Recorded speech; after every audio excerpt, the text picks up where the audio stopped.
The Bitcoin Group, the American original. For over the last 10 seconds, the sharpest Satoshis, the best Bitcoins, the hardest cryptocurrency talk. The We'd like to American. welcome our panelists, Dan Eve, the Crypto Raptor. Good evening from Blighty. And I'm Thomas Hunt from the World Crypto Network. Moving on to issue one.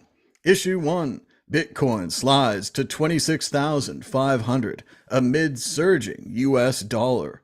Record high rates are a nightmare for crypto firms. Yes, the Federal Reserve is not lowering the rate of treasury bonds, causing the price of treasury bonds to go higher and making it harder to borrow money. If it's harder to borrow money, it's harder to invest in risk assets like Bitcoin and could be a nightmare for crypto firms as they have to reevaluate or try to raise money in a bad market. Dan Eve, what do you think about the Federal Reserve not raising rates or raising rates again? Well, it's good that the UK also hasn't done it. That information came out, I think, yesterday, and which is good for mortgage people who are on trackers like me, sucker. It kept on going up, but ultimately, the linking. I always see these articles and I think how they link the Bitcoin price to specific, specific events, and some of them obviously, are very significant. Obviously, rate changing is a big thing, and it obviously has hit the stock markets in quite a way as well. But you think Bitcoin is a global asset. It's not like something like a particular stock, right? That's traded in very much more in one country than another, like on the NASDAQ, for example. So you'd think that isolating small price movements down to a few events of a particular country, they should be less and less so nowadays, especially when you hear about and I quote Jane Alasnich, but saying in 2023, right, the 2022, right, the US in terms of Bitcoin adoption was fifth on the list and fourth on the list in 2023.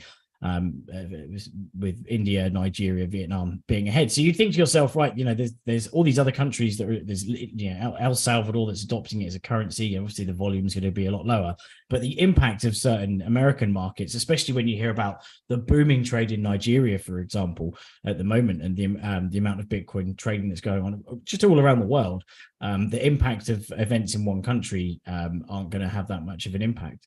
But they, obviously, a lot of these analysts do. So, but it generally tends to be, I don't know, a bit more of a correlation does not necessarily mean causation, whichever one it is, right?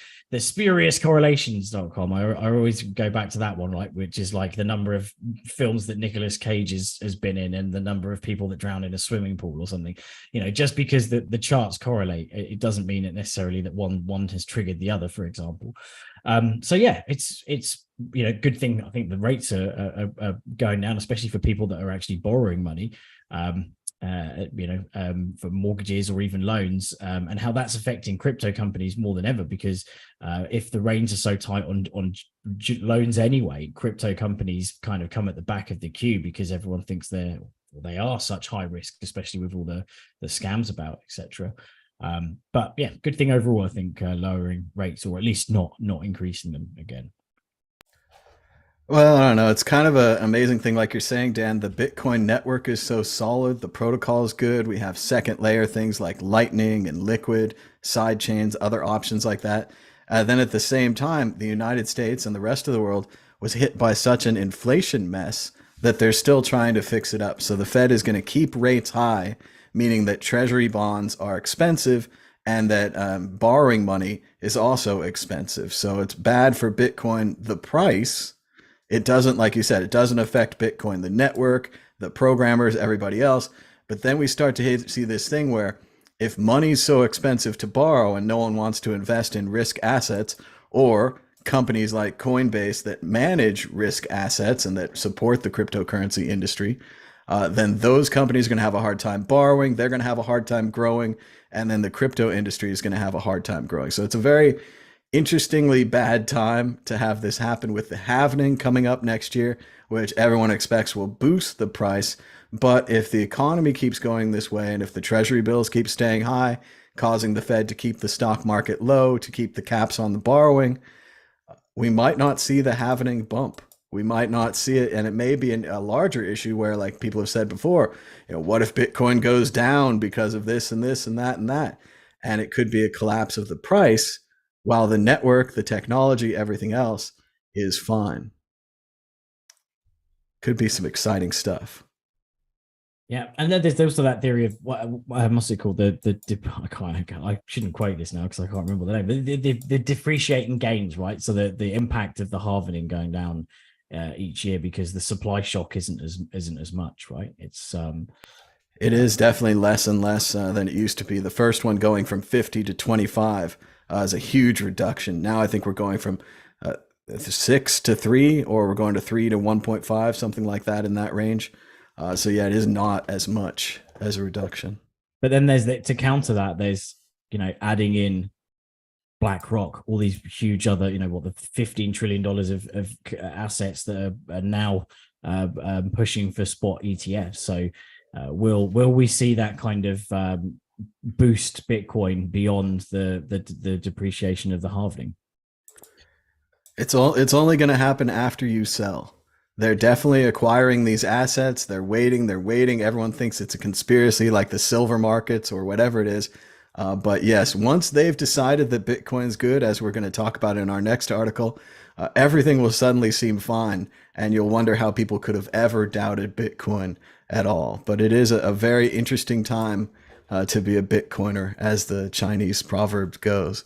We're going to go to the exit question. We're going to bring out the magic 8-ball early. Dan, Eve, will the price of Bitcoin be higher or lower this time next week? Higher. And now Magic 8-ball will virtually shake it, which could also cause a bubble. Will the price of Bitcoin be higher this time next week? The ball says count on it. All right. So there you go. A little optimism from the Magic 8-ball, and at least it answered our question this week. This is a great time for everybody to give us a thumbs up. We usually get about 30 thumbs up a show. So if you got a thumb, give us a thumbs up. Moving on to issue 2, why Bitcoin mining might actually be great for sustainability. And as I was talking to Dan about the last issue, now that BlackRock and KPMG and all these other companies are all getting into Bitcoin, suddenly the environmental problems around Bitcoin have gone away, and they've figured out all kinds of new things that they can do with Bitcoin, like capturing the energy from flared natural gas, capturing other energy from renewables that can't be used at the time, and just providing support for the environmental network, for the power grids and other things. Thomas Hunt, what do you think about Bitcoin mining actually being good for the environment? Well, if you've been watching this show for a while, we're pretty much keeping it up just so we can say, I told you so, over and over again. As we told you on this show many times when we discussed the environment, Bitcoin is not bad for the environment. In fact, Bitcoin is such a complex thing that it can actually be good for the environment in some cases by causing people to seek out more renewable energy or cheap or unused energy, such as the leftovers from when you have to flare natural gas. Or when you can't run your hydroelectric plant anymore, but the water's still running and your batteries are full. You can use some of that energy. They've also said that it could make renewables cheaper by allowing these companies to profit from this lost energy. So if you've been watching this show, you know that for years. It's been very interesting to see Bitcoin attacked as the boogeyman, all the nonsense about how much energy is using. It's bigger than Ireland. It's bigger than Argentina. It's bigger than Iceland, Argentina, and Ireland put together.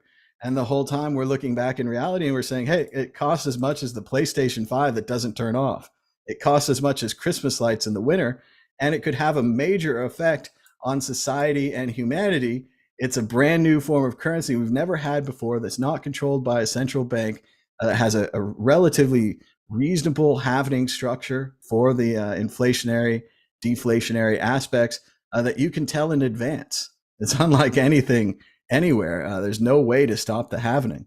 And I think that's what the media is going to learn. But yeah, it's very interesting to see them change their mind now that BlackRock is in the business.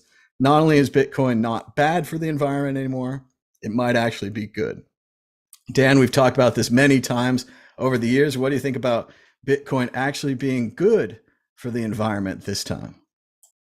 Well, there's a funny twist to this, right? That BlackRock have been very instrumental in the pushing of ESG companies, and suddenly it's almost as if since they announced their spot ETF, again maybe correlation, not causation, all that, but since they announced they're going for a spot ETF, there seems to be a lot of positive news concluding about the mining of Bitcoin. So maybe there's some palms being greased, allegedly. I'm not saying that, but that may have something to do with it, right? How this positivity is now coming out about Bitcoin. But then again, is it just the fact that there's the velocity of all the evidence that we've reviewed in the past that shows why Bitcoin is good for the environment, why it is good for soaking up renewables? And you think about the equivalent of there's always like a petition about that you see about certain food that goes to waste, or like milk that's been subsidized by the government, and they're going to throw away 20,000 liters of this perfectly good milk because that's just what they have to do. And when I used to work at McDonald's, they did the same thing. Actually, it was, in fact, I don't know if I can say this, but well, it was years ago. But that the manager literally used to walk around and used to spit in the burgers so he could do the waste count. Like, this was crazy. It was like really bad. Anyway, the food didn't go back into the thing. This was the end of the shift. But anyway, there's all this stuff about waste, and Bitcoin's the perfect solution to that. It takes things like the methane, the excess methane from landfill, flared gas, and just generally unused energy. And it's the only industry where you can very portably take somewhere, so take the machinery and go and just use that power to mine Bitcoin and get some money back from the energy that would otherwise just go absolutely nowhere. And although there's these newfangled ideas of gravity weight storage, and probably the most efficient ones actually pumping water uphill to then pump it downhill again, and generate electricity. Bitcoin literally makes money out of that electricity and does it very, very efficiently as well. So that's something that's obviously extremely positive. Also the fact that you think about how manufacturing plants, right? They, back in the day, there would be a huge amount of waste from any old thing that was being manufactured.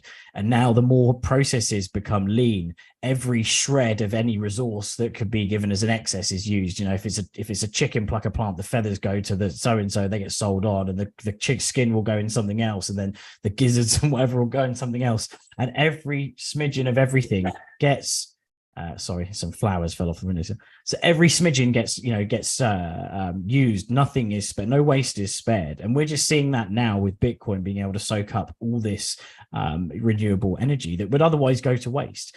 So to argue that it's bad for the environment, when in definitely in very specific situations, let alone as in the broader way, that Bitcoin's actually very good for the environment.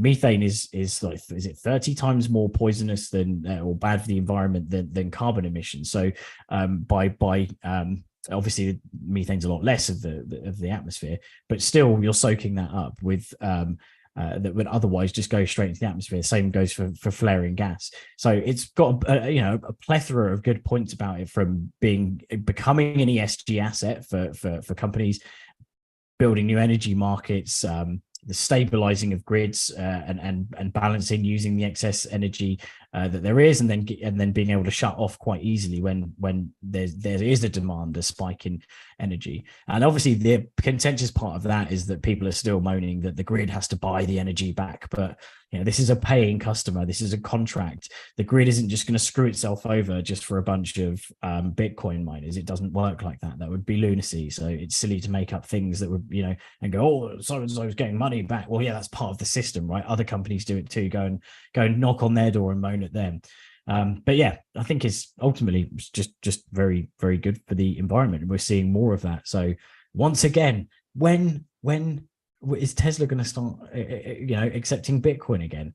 and other companies started doing it on the basis that, and this is going to be the real turning point, that we're now using Bitcoin miners to do X, Y, and Z. Like all these, especially in if there's industries where there's excess energy that they have got spare that they could be using for Bitcoin mining, and then they can turn their carbon heavy industry into a carbon neutral one via Bitcoin mining. That would be a real cool turn of events. Well, and I saw an interesting tweet recently about this where the guy showed, I forget what it's called, but it's like a heavy load machine. And it's the kind of machine that's designed like basically to waste energy when they have problems with the energy grid and they have to turn these machines on. And what they said is that machine costs like $30,000. And a Bitcoin miner would only cost $3,000. So and that machine doesn't produce energy. It just wastes the energy. It's an energy wasting machine. An incredible invention, really. And that a Bitcoin miner could replace this and do better. So it's interesting to watch each one of these myths about Bitcoin fall. They're like, Bitcoin's only for drugs, Bitcoin can't scale, Bitcoin's bad for the environment. And yes, the whole time we're very clearly Bitcoin advocates here, but watching these myths just collapse and fall over and over again. And this whole thing where these weird guys on the internet who keep saying this over and over again are right. And the supposed experts at Forbes and all these other investment companies and investment magazines are wrong. So I think it's really fun to see that and to dunk on them once again, that Bitcoin's not actually so bad for the environment and it could actually be good for the environment. It's just great to see these things turn around. And for whatever it happened, if it's BlackRock or some secret conspiracy, or now that they've bought enough Bitcoin, they can be fans of it. It's the same thing. So, and it is really interesting, like you say, Dan, this focus on sustainability. As you guys know, I've been traveling a little bit recently, and you go on these airplanes and you usually get, a little plastic bag, has a little plastic knife and fork in it, plastic containers everywhere. They're doing more and more now with kind of like a wooden spoon, like a wooden fork, wooden knife. The bag is paper instead of plastic. And if you think about these businesses where they use, like, let's say, 100 pieces of silverware every day on the airplane, and the airplane flies 300 times, 3 times a day, 300 pieces of silverware, and they're wasting that every single day. If they could just switch to wood or to, like noodles for straws, basically replacing these things, we might actually be able to turn this environment thing around. We might actually be able to do something by getting to these points where the people use it. Like you're saying, Dan, these companies could have wasted things in the past, but now are finding ways to reuse them, ways to repurpose things, and to see these Bitcoin miners go into the energy sustainability game, or whatever ESG assets mean. I forgot already. It's an ESG. Social governance. Environmental social governance. That's still not a great acronym, but still, the fact that we can help out is great. It's just so surprising to me that this whole time, as a scientific project, these facts about Bitcoin have been true, and you could have looked them up beyond the media, beyond the, like, it takes more energy than Ireland or whatever, and no one did. No one bothered to look them up. No one cared. And then now, only as the big players are getting in the game, are people starting to change their opinions on Bitcoin and the environment. But again, is without going down the conspiracy. Okay, I'm not alluding to the next article, but like the word conspiracy theory on this, I don't think it's a conspiracy theory. It's a likely theory that could be happening, right? That the tide is turning on opinion because the big players are entering the game where the money is, and there's, I don't think that's a conspiracy theory. I think that's a perfectly good theory. Yeah, that's self-interest, around, right? These businesses are now invested. They've now made this a part of them, and then now they have to defend it as well. Let me cross your palm with gold, sir. And Bitcoin is good for the environment. Yes. That's all it took, is just a little bit more gold. All right, let's keep moving. Check out worldcryptonetwork.com. We've got some new videos lately. These are the AI generated shorts, and they're doing surprisingly well. One of them got 1,700 views last week. You guys can see these on our YouTube page as well. They're about 30 seconds long, so they're nice and short for the younger generation. And the hopes is that some of them will actually subscribe and watch this show. So if you're watching now, push subscribe down below and check out worldcryptonetwork.com, where we've got 3,123 videos that you can check out, including all of the new shorts. Moving on to issue 3. Nick Carter doubles down on the theory that Bitcoin was invented by the NSA. Yes, another topic that we've talked about over and over again, the possibility that Bitcoin was created by a government agency, or even the NSA. This theory seems very strong, especially given that the NSA had published papers on cryptocurrency. It's fascinating to see Carter dub this as a potential lab leak hypothesis. And it's like he's proving one conspiracy theory with another. And if you like that, I've got a moon landing that you won't enjoy either. But yes, what do you think, Dan, on the idea that Bitcoin could have been invented by the National Security Agency? Um, again, I think this is so. I don't think this is necessarily a conspiracy theory. I think it's just a theory of how there's plenty of theories, right, of how Bitcoin came about. Obviously, you could say the conspiracy because it's a government based thing. Is that probably where most conspiracies get labeled? Is if the government specifically involved? But it's it's an interesting set of circumstances, right? So I think it kind of has to do with the mystery aspect of Satoshi. By disappearing, Satoshi has robbed us of any kind of like Bitcoin origin story other than the posts that he made, the emails that he replied to, the documents that we have from Satoshi. So from there, I think everybody puts their tinfoil hats on because no one believes one person could do all this, maybe three people, maybe a group of people, maybe a government agency full of people. So I think it's tough there. Yeah, but it's so it's Daniel Roberts who unearthed the kind of the paper, right, that Nick Carter commented on, which is it does sound pretty, it's called How to Make a Mint, the Cryptography of Anonymous Electronic Cash. And the authors and references were basically NSA slash GCHQ, who are obviously the kind of leading cryptors, right? Obviously also the NSA, and then there's the sort of side bit. The side dish is the Tatsuaki Okamoto, who's kind of sounds a slight bit like Satoshi Nakamoto. But everyone's going to have their theories, right? I don't think we'll ever find out who it is, but there's always going to be new theories popping up. Whether they're conspiracy theories or not, I think is the conspiracy theories. I think it gets thrown around too much nowadays. It's like one of the words, like there's obviously crazy ass ones, like the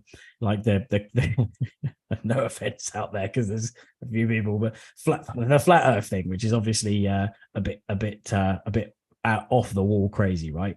In terms of conspiracy theories and NASA, like painting, I don't know, all sorts of random stuff on rockets that are made of plastic bottles and all sorts of crazy things that I've seen.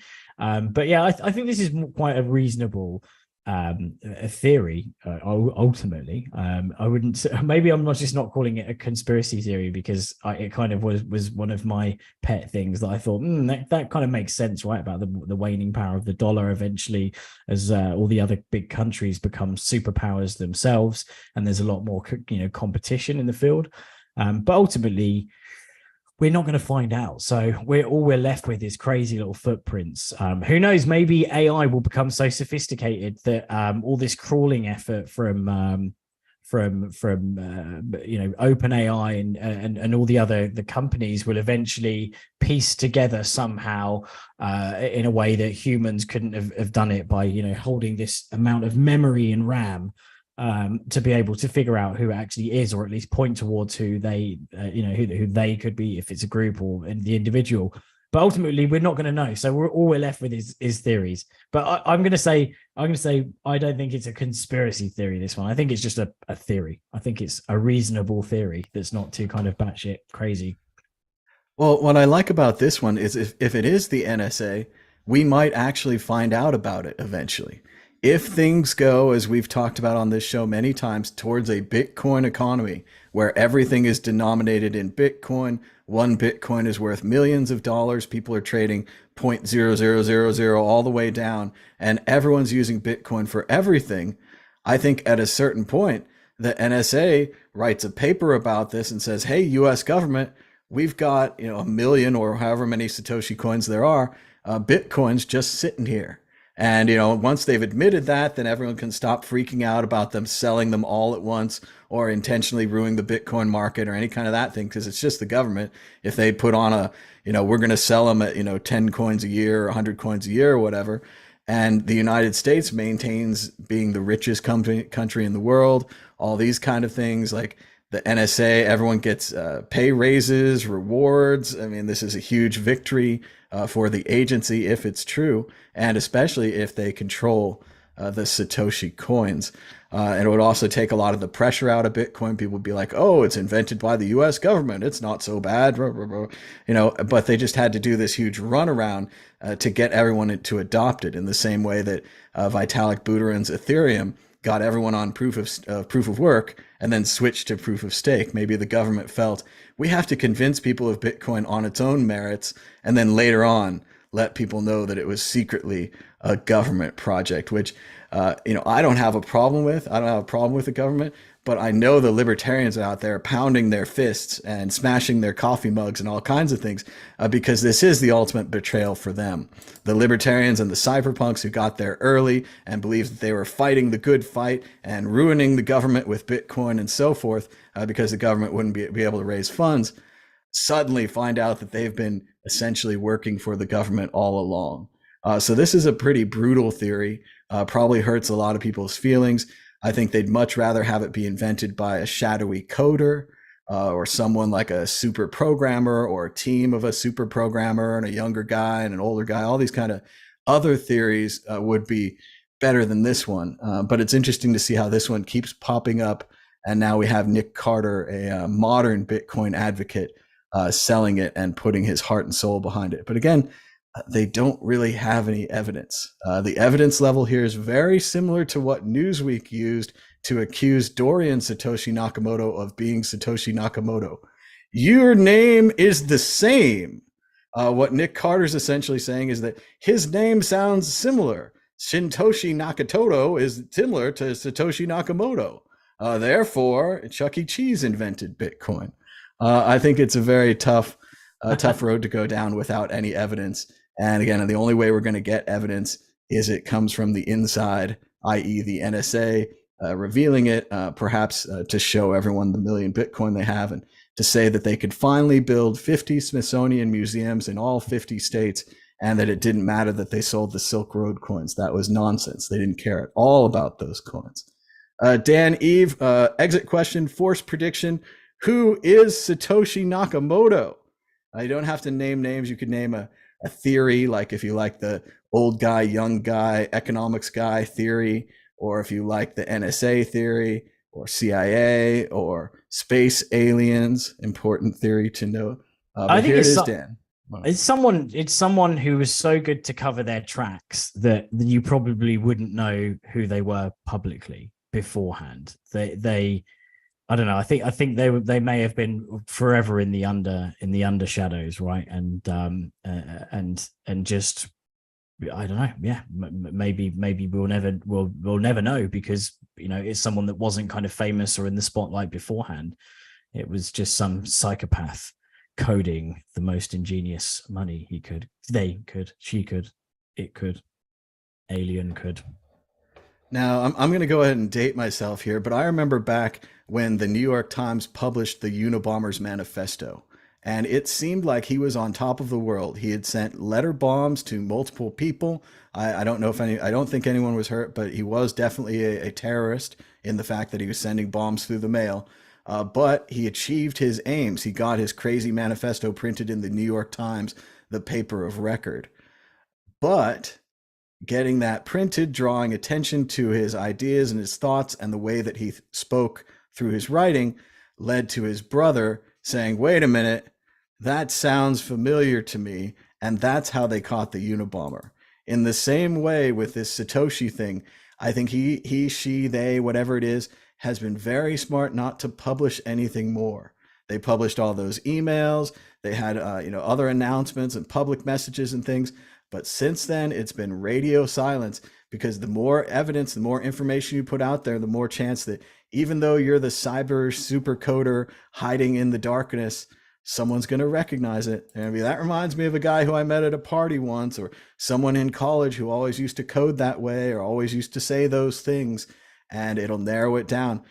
It's amazing that after how many years we've been in Bitcoin now, at least 10 years, Bitcoin's been out about 13 years. We still don't know who Satoshi Nakamoto is, and we haven't gotten closer. Personally, I would stick with I like the three Satoshis theory. The young guy who's a really good coder, the old guy who's like kind of an all-around guy, and then an economics guy. Because there's just so many decisions made in Bitcoin, and decisions made as far as we can see now, 10 years, 13 years out, decisions made properly, decisions made for the long haul. The fact that the halvening structure has not been adjusted, the fact that the block size raise and changing the way Bitcoin works was fought off to keep it, whole and protected, where you could run it on a small node or a small server. These are amazing that these kind of decisions have lasted 10 years and seem to continue lasting. So I think it's a very complicated project. I don't know that it was government or lab leak, but I always enjoy discussing it. And let us know in the comments or in the chat what you guys think, if you have an answer for the question of who Satoshi is, if you like the three Satoshi theory, the space alien Satoshi, or again, without any evidence at all, you just want to say Satoshi's a woman, which you can do that if you want. And I can say Satoshi is trans. I also have no evidence on that. It's just very fascinating the way people adopt people into their group and then start printing up t-shirts. And there's just no evidence one way or the other. I can't say Satoshi's a man either. Just space alien is just as likely. But it's a great story, and we keep talking about it. Yeah, ultimately, it's just good that we don't know who invented it, because we don't, But I rarely do quote the Bible, right? But one thing is like, don't idolize false idols. Something don't shit where you eat. Never get high on your own supply. There you go. That's not the Bible. That's notorious BID. But yeah, it's the false idols things, right? And we don't need, Bitcoin doesn't need a Vitalik. It doesn't need a Charles Hoskins. Do you know who I am, Inson? Yeah. Give unto Satoshi that which is Satoshi's. That's a little different, though. We better move on to issue 4 before we talk about religion. Issue 4. Your NFTs are actually, they're exposing themselves a little bit here, finally totally worthless. Yes, a new report from industry researchers find that 95% of the once hyped crypto assets have hit rock bottom valuation. Obviously, my first problem with that is, what about the other 5%? That means that 5% of NFTs have value? What kind of report is this? I thought you hated NFTs. So yes, the media is here to tell you that you're stupid, and that you're stupid in reverse again. So this is one of those classical articles that sadly, I think we're going to be referring back to in a year or maybe 2 years. And we're going to say, you know what? They were a little short-sighted on NFTs, or as I call them, digital collectibles, blockchain collectibles. Collectibles have value if people are willing to pay for them. The other thing that gives a collectible value is rarity. What's so nice about these digital assets compared to anything else, like a baseball card or a stamp or whatever else you want to collect, you can verify the rarity of these on the contract, on the blockchain, and it can never be changed. It's amazing as a collectible. So if we're to say that let's say there's like 50,000 or let's say 200,000 early NFTs, and that the only ones that are worth anything are the early NFTs, and there's 50,000 of them, they're going to go up in value again, because people are going to slowly collect them until there are none left, and then the prices are going to go up. I don't know if they're going to go up to where they were during, what we now could call the NFT bubble, where they were kind of crazy, but there's a possibility, because of the global network of collectors, the amount of people that can gain access to them, the ease of storing them. You don't have to buy a vault or a lock. You can store them on your Trezor or on your laptop or anywhere you want. It's very easy to store. The fact that they don't become damaged, NFTs don't become damaged in a fire. They don't get torn corners or wrinkled paper or anything like that. They still seem like an incredibly valuable collectible to me on all aspects except the current price. And when the media starts dumping on things, and when they start saying things in the headline of the article, actually, finally, wait a minute, so you've been rooting against these collectibles the whole time, telling everyone they're worthless, dumping on them, using all your power as the media to crush this new form of collectible. And once again, collectibles always have some kind of collectible value. People are always telling me about the tulip bubble.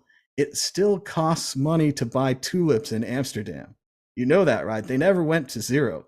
Beanie Babies still cost money on eBay. And now there's become a whole grading system on the quality of the beanie and if it's been used and played with, how well it sits, which is the same thing that happened to tulips. Nicer tulips would be traded for canal houses, which is a pretty sweet deal in today's day and age. Dan, what do you think about NFTs? Are they worthless, or is this another case of the media dumping on someone until they finally killed them, just like they killed Bitcoin so many times? And then at least some, obviously 5% already, of NFTs actually having value. Well, when you went through the Beanie Babies thing, I suddenly got like nostalgia to playing Pogs. Right? Can you remember Pogs, the little discs? So Alf is back in Pog form. They still have value. I might actually get some just to check them out. I actually look at some pictures now. They're incredible. But they are, they're collectibles, right? Not all of them have value. I think there's because there's so much overproduction, right? If you think about NFTs, like they're really, even though they've been around for a long while, they're going through their first real, like proper mainstream post pump cycle, just like shitcoins did in the past. Really, the big shitcoin year was 2013 when they really started to come up. But even back then, if you think how hard it was to, because I often pondered the idea of could I be in a project that created a shitcoin back before shitcoins were known as shitcoins, if you know what I mean, when it was just like, could we have an alternative to Bitcoin that's not Bitcoin, blah blah blah. Anyway, it was bad thoughts, Dan. But anyway, back then, you needed a developer. It was quite hard. There was a lot of work involved, and the same really with minting Ethereum tokens back in the day. You still needed a bunch of expertise, and it cost a lot of money. Whereas the real boom, I think, for NFTs, which came in like 2021, it was so easy to mint them that anyone could do it. These were copy paste contracts. So the market was inevitable. It was inevitable that the market would become completely and insanely oversaturated. And if you were to think about how different the landscape would be if, and I'm probably going to get hated for saying this specifically, but as an analogy, but the proof of work that had gone into NFTs was a lot more required, right? It wasn't so easy to copy and paste and be able to create your NFTs. Then the markets wouldn't have been oversaturated and we wouldn't have seen this 95% drop. It would be significantly less because a lot of the projects actually doing it would have to have proper skin in the game. It would, be a well thought out and planned experiment rather than someone who's just cloned a bunch of, properties of a face with smoking a cigar and whatever and wearing a hat and all these funky little things and then just being able to try and sell 10,000 of them. An exit scam. There would have been a lot more legitimacy, I think, behind the NFTs, and we'd be seeing a lot less of them. But we're getting the same thing that we did, right? Which is the prices and volumes are low, obviously a lot lower than 2021. So we're hearing all the obituaries and the NFTs are dead, and these extraordinarily loaded headlines like I can't even what it is now. Like that's like your NFTs are actually finally totally worthless, and that's just in my opinion. And it's just such a loser thing to say, like to be that much, against something that you're almost, the smug in this guy, as he's writing the article, he's literally farting into a glass and going, oh yeah, their NFTs are worthless now. And Rolling Stone does have some pretty loaded articles against cryptocurrency in general. Sorry, you were going to say something, Tom. Oh, I saw a great post by the artist and NFT artist X Copy, and he said, "I guess my NFT's worthless," and it was a CryptoPunk that he'd bought for like $500. I was like, "Well, if you bought it for $500, it's not worthless. It's still worth more than that." And for a lot of these NFTs, people that bought them early, bought them before they were popular, people that bought rare Pepes or whatever it was, they're still crazy up. Like, yes, you're not 10,000 times up. You're like 5,000 times up. It's still a pretty good up to be on. Yeah. And it's the same as people who bought Bitcoin, when it was, $20,000 peak 2017 and who were crapping themselves when it was $3,000, and we had the same obituaries and and that side of things. But photos and filters and Photoshop apps didn't kill photography. Video didn't actually kill the radio star. There's plenty of those still about. I think there's a lot of doom and gloom when it comes to new industries and new markets and things. But the Rolling Stone magazine has generally been quite anti-crypto, right? And obviously you can tell with this extremely loaded article. And they failed to include certain things like the fact that actually when this article was being written, one of the things that was defying the slump was the Coindesk Culture and Entertainment Index, which gained after some really strong performance of their NFT platform, Immutable X. So I'm not pushing that. I don't have any of it or anything like that. But these are things that it fails to sort of mention, that there are legitimate sounding projects that are actually doing quite well, rather than the pump and dump carbon copy things. But the thing about this article, I think that I got to read this little bit out. NFTs, which became a major controversy, and this just, again, it's just so how loaded it is and very badly researched as well. NFTs, which became or maybe I should read it in a more depressing tone. NFTs, which became a major controversy as they peaked in popularity, their environmental impact. Non-fungible tokens are minted on the blockchain, a process that requires energy, and bought and sold in marketplaces that run cryptocurrencies mined with computer rigs that have a significant carbon footprint. But minting tokens carries a cost. The Dead NFTs report observes that the nearly 200,000 NFT collections with no apparent owners or market share identified by the study caused carbon emissions of equivalent to the annual output from 2,048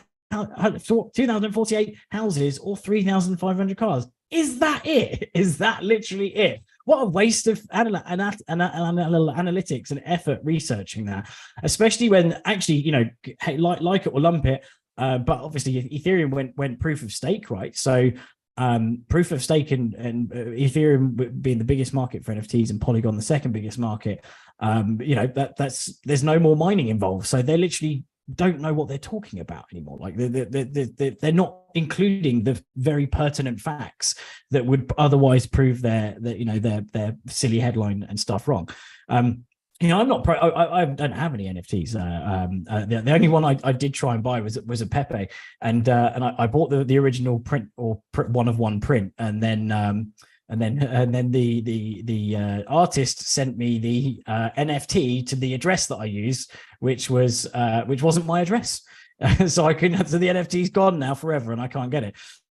So which is very sad. So unfortunately, I'm not in it. But I can see the value of some of the things like the ticketing systems, the things like that, the club entry and stuff.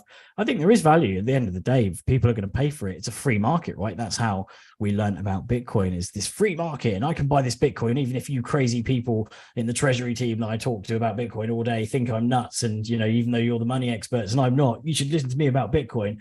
And they thought I was crazy talking about Bitcoin. So, I think NFTs do have a lot of purpose. And thinking about Bitcoin, Bitcoin is like the original collectible, right? It's the one that you can prove that you actually own. It's the first chain, number one, and obviously it's the most secure chain. So having these other things that are collectibles, why not let people collect them, right? If you don't want to, if you don't want to spend your own money on buying an NFT, don't spend it. But I think guarding the gates and moaning about other people owning NFTs is a bit silly, really. Well, as David Mamet wrote in the fantastic film State and Main, you have to make it yourself if it's fun. If you don't make it yourself, it's just entertainment. So they discount all the fun that we had with NFTs, all the fun that people had collecting these, buying them, selling them, speculating, the dreams that they had that, whatever stoner weirdo crypto kitties number 5 would be worth millions of dollars. That was a lot of fun. And they don't take that into account at all, that people had these fun dreams. Well, some people bought them too high and they bought them too low and all that, but there was a lot of fun that was generated, and they don't take that into account at all. Also, I wanted to go through I think the NFTs market's doing fine. I logged into Reddit the other day, unfortunately, and Reddit's doing little NFL based Reddit collectibles, which is exactly how I saw this market. Anyone can now make collectibles. They can make unique items that they could send to your address that you could own, or like Dan, if they send it to the wrong address, you could never own and is completely lost. This is a really fun idea, creating digital collectibles. I've seen just recently, I tried to watch all the NFT articles. I've seen Casio watches is getting into NFTs. They're going to make collectibles. Porsche is doing collectibles. All these other companies have done collectibles, and these are all at little cost. And it makes still, in my opinion, one of the greatest collectibles ever. Can't be damaged, perfect inventory. If some of them are lost or digitally destroyed, we can verify that, such as with curio cards. I think card number 26, there's only 111 in existence, but six of them got stuck in the bad wrapper, so they don't exist. So now there's like 105 possible in existence. So I think it's going to turn around eventually. I think this is one of the articles where the media wants so desperately to be right. They want so desperately to chase these terrible collectibles away and all the people that made money off them. But it's not going to work. I think that they're going to come back. I watched a great movie recently called like Welcome to Macintosh. I think it was a 2008 documentary about Apple and Macintosh. And they showed this guy, and he's got a garage and a closet and an upstairs and an attic, and his whole house is filled with Apple computers. And what he started out as is he would get them as junk. He would do a job for a company. They'd have 30 leftover apples. They wouldn't want them. He'd take them in as junk. And I saw the same thing happen with old video game cartridges, like Nintendo cartridges. You could go to the pawn store or the record store, and they'd have them there for, $3, $5, really low prices for these things. But like all things, the more time goes on and the less of them that people can actually get their hands on, they go up in value. All of these apples are now priceless. Nintendo cartridges, especially the good ones, are very expensive. And in the same way, these NFTs, especially the oldest ones that you can prove on the blockchain, whether it's Ethereum or Bitcoin or Polygon or wherever you keep your NFTs, you can prove their age, you can prove their date, you can prove that it truly is part of that collection. That's a really good collectible. Like, I don't know why the media is arguing so forcefully against the idea of collectibles. Yes, they go up and down. They have bubbles like the tulip bubble or the Beanie Baby bubble. And I know they want this to be a one-way death bubble for NFTs, but it's just like with the internet. When they were like, what's an @ symbol? Or what is this internet? Do I have to dial in? It's not going to work for them. Betting against technology never seems to work out. But I also think it's interesting, as we talked about last week, what's going on with the stoner cats, as Ashton Kutcher and Mia Kunis tried to make a TV show and somehow implied that the NFTs would have value because they're making a TV show. And they got struck down. They've been declared a security, which is hilarious, with Bitcoin and Ethereum not being securities and stoner cats of all things being 100% now a security.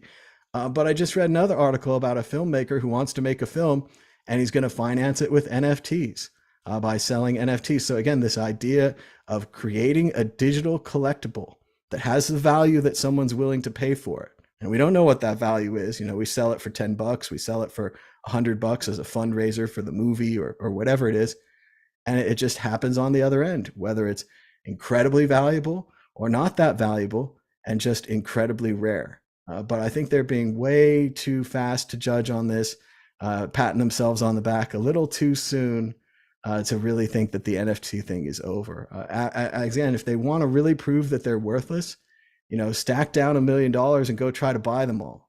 Oh, you couldn't buy them all for $1 million when you started buying them up. Other people noticed and they started buying them up too. Maybe they're not worthless. Maybe they have value. And again, it's collection by collection basis. I don't know. Obviously, hundreds of thousands of NFTs have been made. But still, to dump the whole market over this, just very short-sighted. Yeah. Yeah. All right, Dan, we I think did it's it. loaded, right? They're pretty against crypto in general. So I think we know what side they're sort of on until it becomes Bitcoin becomes good for the environment, right? And then they'll be going, oh, these NFTs were amazing. You know, these the minting of these pooping cat NFTs generated enough electricity for 7 houses in Namibia.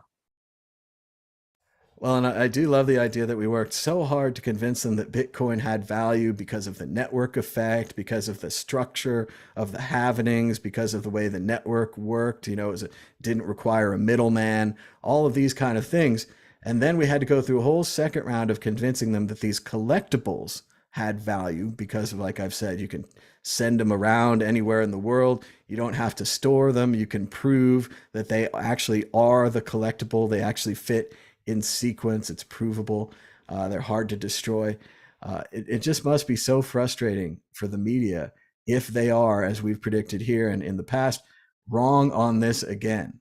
So you were wrong on Bitcoin and all the cryptos having value. Then the NFTs went way up and you said, no, they're terrible. And then you dumped them and dumped them and dumped them. And then if they're wrong on this again, it'll be quite something to see. But again, no investment advice here on NFTs. There's far too many for Dan or I to know which ones you should buy. But again, my general theory that the earlier they are, the older they are, antiques become valuable. There's Yeah. this guy has a box full of Apple computers and I'd take any one of them.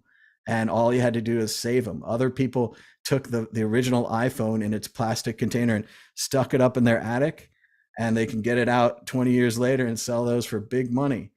So it's very interesting what a little bit of time and a little bit of scarcity will do to a collectible market and turn something that used to be just, nothing. Like we had a whole computer lab full of Mac classics. We had like 30 of them. And now 30 Mac classics, in your garage. Oh, that's a sweet deal. And, Yeah. not so much for the PCs, but still, even an old PC, a guy showed one with a diskette lately. And I was like, oh, that looks really nice. Yeah, with the little locking mechanism. Yeah, I could see myself buying one of Just in those. case the That's kind of a computer. real throwback. Whereas at the time, you sold all your computer equipment to buy new computer equipment, or you gave it to a friend that needed it or another family that needed it because computers were so much in demand. They're not, now everyone has a computer. So I guess they just want newer, faster ones. But It was only about 6 years ago that I threw out some old like Amiga games. They weren't in mint condition, but they had the box on them, and I remember keeping them. And I just thought, man, that was really dumb because they could actually be worth something. It is strange. Yeah, I got rid of my Sega CD cases a long time ago, and I probably should have kept all those stinking cases, but they were plastic and hard to carry. But that is the difference of what makes a valuable antique versus a less valuable antique. And again, just like antiques and collectibles, it's worth what someone will pay you for it. Yeah. So we just have to sell at the right time. But I think we're running out of time. Dan, do you have a prediction or a story of the week? Oh man. I don't think I have one either. There's no one else to ask first. Oh geez. I can't really. I never. Everyone always usually talks about like worky stuff, and I can't because I'm under an NDA. But what else could I talk about? No, the only thing I could say is that my son started school, and it's just really crazy how time flies, and cherish all the early moments as much as possible. So I'll give a soppy thing that's non-crypto.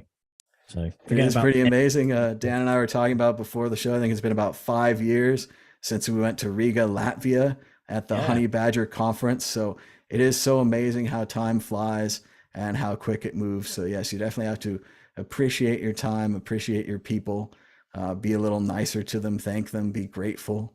I think that's a good message there, Dan. Indeed. I don't have a story of the week. I enjoyed watching Winning Time on HBO Max. It's a story of the 1980s Los Angeles Lakers and their challenges against the Boston Celtics, Magic Johnson, Kareem Abdul-Jabbar, Larry Bird. Fantastic series. John C. Reilly playing Jerry Buss, the owner of the Lakers. Unfortunately, it's been canceled by HBO. They were unable to promote the show properly with the writer's strike. And so the company just put it out there. And of course, no one watched it because it wasn't promoted. And the company used that as an excuse to cancel the show. So it's very unfortunate. But if you want to check it out, there's 2 great seasons of Winning Time. document. It's not really a documentary; it's an acted out show, but it feels like a documentary about the 1980 Lakers and Celtics. Definitely check that out.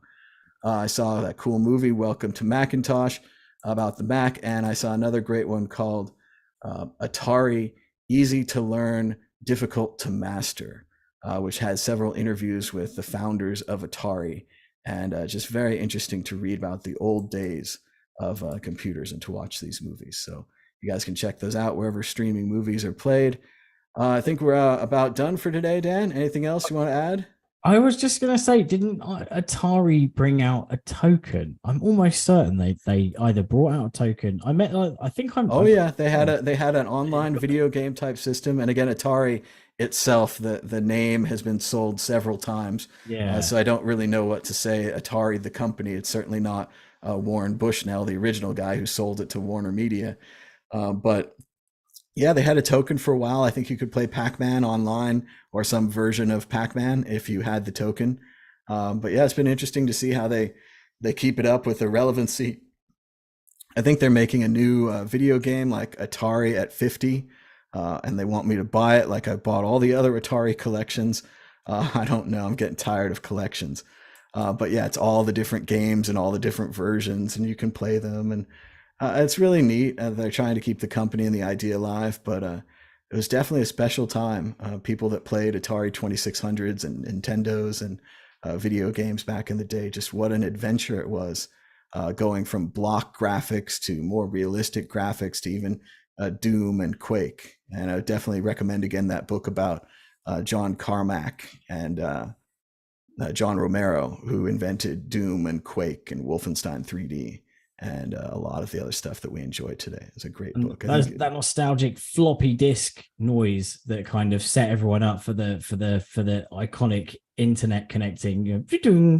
Like, oh, have you seen that? I don't know if you've seen it. It's really cool. There's like a guy who gets a bunch of floppy disk machines and he makes music. So he's got like 100 of them, and they're playing these incredible tunes, but just like all loading at certain points. It's amazing. It's amazing. Definitely seen some of those. They're pretty cool stuff. I think it was Tainted Love is the one I'd seen. It's a while ago, but it's because it's a lot of like bump, bump, bump, bump. And it's a very recognizable song that they could do with the kind of sounds they have. But right now we're saying, hey, that's great. He's using the floppy disks. Another 5 years, we'll be saying, I can't believe he destroyed so many floppy drives. I can't believe he did this. They belong in a museum. And then maybe they'll be saying that about NFTs too. I don't know. Let us know in the comments. Say hello. Give us a chat. We're going to go check out the chat after the show. But thanks to everybody for joining us. We'll try to have some more guests for you next week. We're probably going to stick with the Friday time, going back to normal here. But we just have to gather more guests. So we're going to work on that. And until next time, bye-bye.